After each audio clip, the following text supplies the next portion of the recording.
নমস্কার বন্ধুরা, কেমন আছো? আশা করি প্রত্যেকে ভালো আছো। Very good morning. আজকে 16 তারিখ মার্চের স্যাটারডে, আর এই মুহূর্তে আমি আছি নরসিংহদেব মন্দির, যোশীমঠ। এই হচ্ছে মন্দির লোকেশন, আর এই হচ্ছে নরসিংহদেব মন্দির।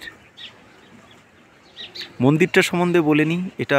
এই মন্দিরে কিন্তু বৈদ্যনাথের যে ভগবান, সেই ভগবান 6 মাস এখানে তার পূজা অর্চনা করা হয়, আর বাকি 6 মাস বৈদ্যনাথে ভগবানের পূজা অর্চনা করা হয়।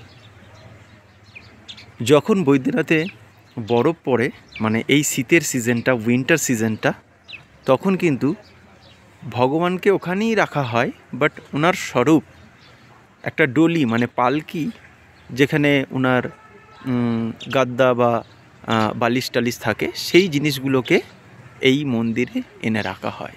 এই মন্দিরের মধ্যেও কিন্তু স্বয়ং বৈদ্যনাথ মানে বিষ্ণুর মূর্তি আছে। যে শিলাটা, সেই শিলাটি হচ্ছে শালগম শিলা। সেই শালগম শিলার মূর্তি স্বয়ং বিষ্ণু ভগবানের মূর্তি এই মন্দিরে রাখা আছে।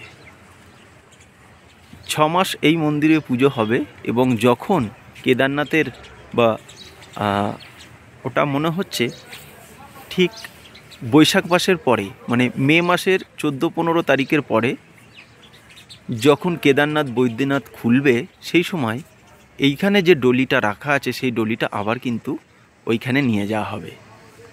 আর এই মুহূর্তে এই মন্দিরটার লোকেশান অসাধারণ। চারপাশে পাহাড় দেখতেই পাচ্ছ, পাহাড়ের ওই পাহাড়গুলো বড়। আর এই যে পাহাড়টা, এটাকে দেখতে কিন্তু হাতির মতো, এই পাহাড়টা। আর আমরা এই পাহাড়টাকেই কালকে ওলি থেকে দেখেছিলাম। এই পাহাড়টার নাম হচ্ছে হাতি পাহাড়। আর ওই দিকের পাহাড় যেগুলো বরফ পড়ে আছে, ওগুলোকে পাণ্ডব,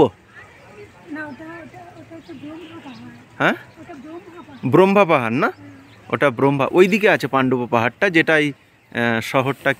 এই শহরটা ব্লক করে রেখেছে। তো এটা হচ্ছে ব্রহ্মা পাহাড়, আর এটা হচ্ছে হাতি পাহাড়। হাতির মতো পিঠটাকে দেখতে বলে হাতি পাহাড়। ওইদিকে দূরে একটা গ্রাম আছে, আর এই পাহাড়ের পিছনে, পাহাড়ের যে পাদদেশ, সেইখানে কিন্তু আমাদের বৈদ্যনাথের মন্দির আছে।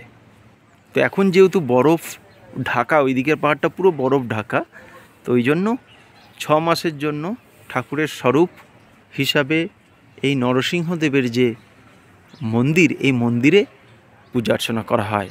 আর এর লোকেশানটি হলো যোশীমঠ থেকে, মেন যে টাউনটা থেকে মাত্র 2 থেকে 2.5 কিলোমিটার। এই হচ্ছে টাউনটা, আর আমরা এই মুহূর্তে এই মন্দিরের কাছেই আছি। আর আপনাদের সকলকে চিরঞ্জিত লাবণী এই চ্যানেলে সাবস্ক্রাইব এবং লাইক করার জন্য অনেক অনেক ধন্যবাদ। যদি ভালো লাগে অবশ্যই পাশে থাকবেন। ধন্যবাদ।